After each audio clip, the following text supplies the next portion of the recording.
While Joe Biden is on vacation, chilling, relaxing with Jill, Donald Trump is having a total meltdown on social. So much so that Donald Trump has made his official return to Twitter. I don't know if y'all know this, but Kamala Harris's team has brigaded Truth Social. Like they have an account on there and they post on Truth Social. Donald Trump has had a horrible last month. It's just been horrible. It's been a disaster. It's been going down the tubes, as he would say. It's been bad. And now Donald Trump is not only making an official return to Twitter, but he's now also clicking up with the guy he totally disrespected, Elon Musk. You know, one thing I actually envy about Donald Trump is that he seems to be capable of disrespecting powerful, successful people, and they still bend over. They still kneel down and kiss the papal ring over and over again. Whether it's Megyn Kelly tweeting about Tampon Tim, even though Trump literally said Megyn Kelly was bleeding out of her wherever. Elon Musk promising to donate $45 million to Donald Trump, and then a day later in person saying, "I never said that." Elon Musk, despite being totally disrespected by Donald Trump on Twitter, has now decided he's going to conduct an interview with Donald Trump. Surely this won't be biased in any way, shape, or form. And surely Donald Trump's return to Twitter is not a sign of the fact that he's losing his mind. I want every single person watching this to understand and know something. We're winning. We're winning. Kamala Harris is winning. She's gaining popularity. She's gaining momentum. She's gaining traction. But in order for this to become an actual victory, you have to vote. You have to register, and then you have to vote. So don't just sit there and laugh at Donald Trump's delusion and his mind, losing his mind. You can't just laugh at that, although I encourage you to laugh at that. We can't just get our keys out on Trump's, total just meltdown. We also have to vote. Now, Donald Trump has delved deep into the depths of delusion. Donald Trump claims that he caught Kamala Harris with a fake picture of a fake crowd outside of her plane. Apparently, it's AI generated, according to Donald Trump. This is a sign of the fact that Trump is genuinely losing his mind. I'm going to show y'all this, man. I'm going to show y'all this picture. Look, we caught her with a fake crowd. There was nobody there. Donald Trump, Truth Social, 12:10 p.m. Eastern Standard Time. At the real Donald Trump. Now, if we look at this crowd, this is a real, very real picture. Very real. I know you in reality don't have the best relationship, Donald, but bear with the United States of America here. This is a real picture. Now, y'all want to see the picture that Donald Trump posted to prove that this picture was fake? I'll show y'all. This was the picture that Donald Trump posted on Truth Social to reveal to the masses the lies constructed by the Harris campaign. So because on this curvature, on this curved object, right, this plane, without a flat, straight down surface, on this curved object, the crowd is not as visible. Because on this curved object, something probably higher up is visible instead of the crowd, Donald Trump is now convinced the picture is fake. The only problem is we have a video of the actual crowd that Donald Trump, I know for a fact, has seen. Now, if we look here, the very crowd Donald Trump has been in the utmost amount of denial about is standing right.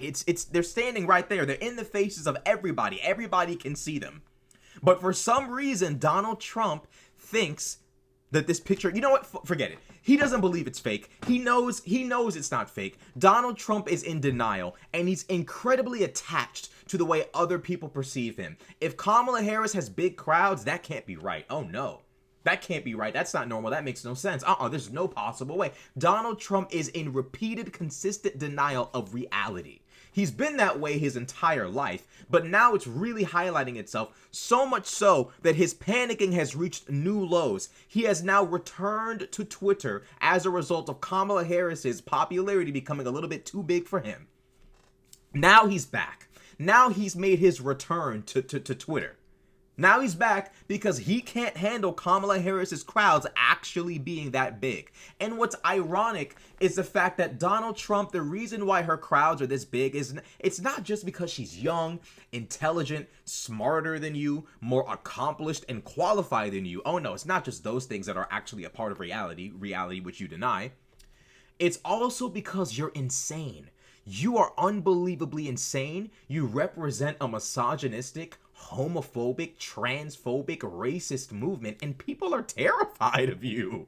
So much so that they are ready to stand 10 toes down behind Kamala Harris. They're willing to do anything to defeat you.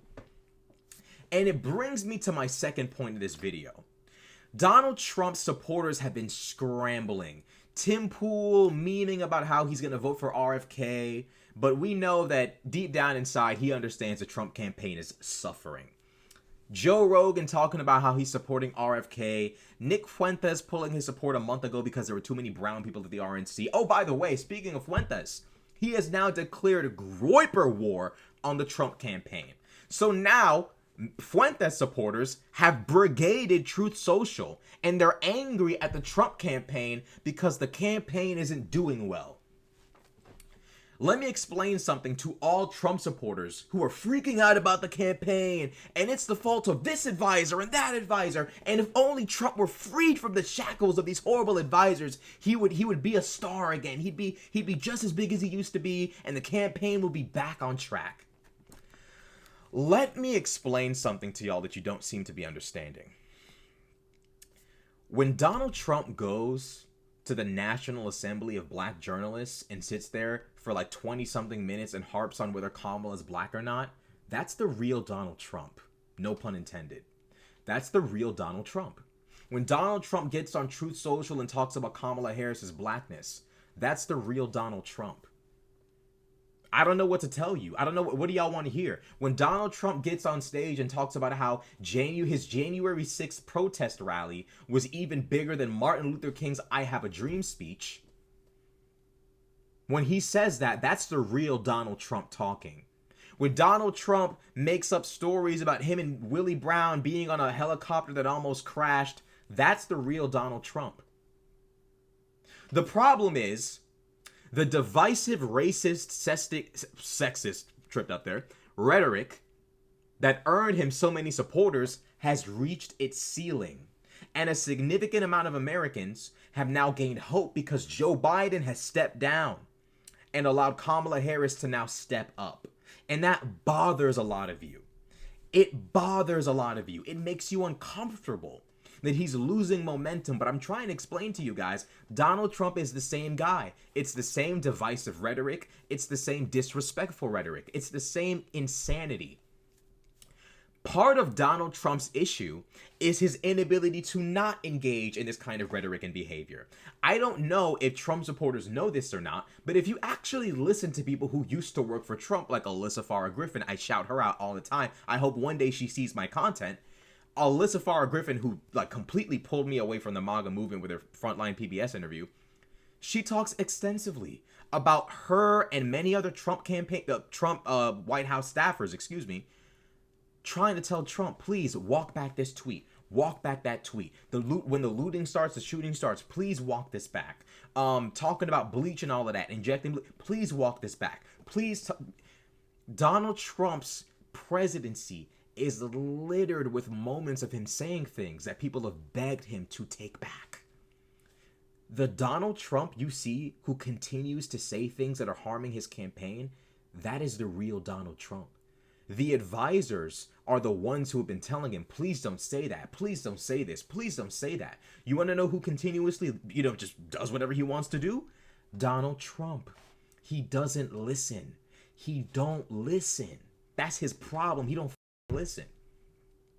All you far right wingers panicking about the campaign, from what I've seen, you guys want Trump to be even more racist. You want Donald Trump to be even more white nationalist. You want Donald Trump to tank his entire campaign. For some reason, you guys seem to think the ceiling for his hatred is even higher than it is. It's not.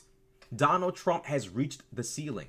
If he goes full on blatant white nationalist, kiss the election goodbye. In fact, kiss your election scheme goodbye, because you guys do have a plan to steal the election late this year. Everyone knows about it. Your plan to do that is in danger if Donald Trump goes full white nationalist.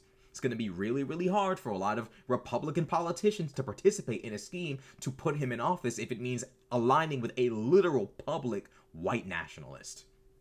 Donald Trump knows where the ceiling is, and he's playing right beneath that ceiling. If he breaks it, it's the end of his campaign. It's the end. J.D. Vance's wife is Indian. It's going to be really, really hard for him to mentally gymnastic his way out of siding with a president who's a white nationalist. The reality is, those of you panicking about Donald Trump, you need to realize the Trump campaign is going exactly where Trump wants it to go. Harping about Kamala Harris's race.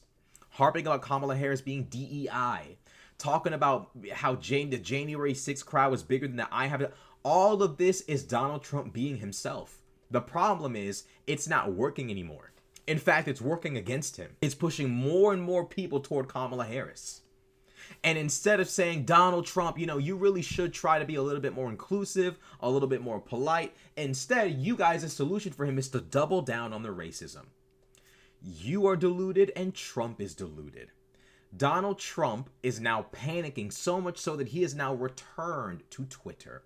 Because he's realizing he's not battling an old man who's past his prime anymore. He's not dealing with the average Saiyan warrior anymore.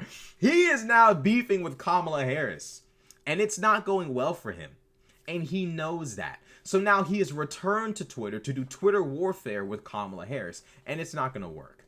The problem with Donald Trump is that being on Truth Social has protected him. The stuff he says on that app, y'all, would be far, far, far more well known to the general public if he said it on Twitter. But because he doesn't say it on Twitter, most people don't know that he called for the termination of the Constitution. But now that he's back, and like I said, Donald Trump is an old man. He's stuck in his ways. He's 70-something years old and still hasn't understood things like honor and integrity. And he can't, these things, he's not going to have a full 180 now that he's returned to Twitter. He's going to take the same ridiculous rhetoric and bring it somewhere else, like Patrick Starr, and he's going to continue his foolishness on Twitter for the entire country to see right in front of them. Donald Trump returning to Twitter is a boon for us because he doesn't know how to shut his mouth. He doesn't know how to say the right thing. He doesn't have that presidential ability. He doesn't know how to unify. All he knows how to do is divide and sow seeds of hatred and destruction. And that's what he's going to do now that he's back to Twitter. And Elon Musk is only going to gas him up and, give him, the yes zaddy hype up. Because at this point, Trump is Elon's zaddy, not even daddy's zaddy. If a grown man spoke about me the way Trump spoke about Elon Musk in that tweet, you would never see me anywhere near him. I'm a billionaire who owns Tesla, and you think I'm about to associate with Donald? No. I say this all to say this. It's important to not... It is very important to realize when you're winning, because for a while it seemed like we were going to lose. It's important for us to realize we're winning right now. And this momentum should encourage you to vote. Don't chill sitting there like, well, the momentum looks like it's in Kamala's favor. I don't need to vote. That's what happened with 2016. Hillary won the popular vote, but Trump somehow managed to come through with those electoral college votes. We need to make the gap so massive that Republicans are incapable of convincing any moderate that the election was stolen. They'd be expert on thieving. They're experts on thieving. They thief all the time. They steal all the time. That's all they do is try to steal elections. Drawing up ridiculous schemes on how to... They're like plankton. All they do, bro. Republicans are like, bro, all they do is scheme on how to steal the secret Krabby Patty formula over and over and over again. Somebody grab a scroll of the Constitution and whap them with it like Mr. Krabs, bro. Like, whap these niggas up on the head with it since they want to steal so much bad. I'm tired of these people, bro. I'm tired of them. We gotta vote and stop Plankton and them from stealing the Constitution, from stealing this country.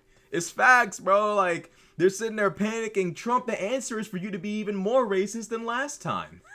They're panicking. It's crazy. It's crazy. Well, That's all I have to say for now. Trump and Elon are going to be on Twitter tonight at 8. Be sure to tune into that. I'm going to be making a video about it. I got another video coming up soon. So if you like the video, be sure to like, comment, and subscribe. Thank you very much, and have a good day.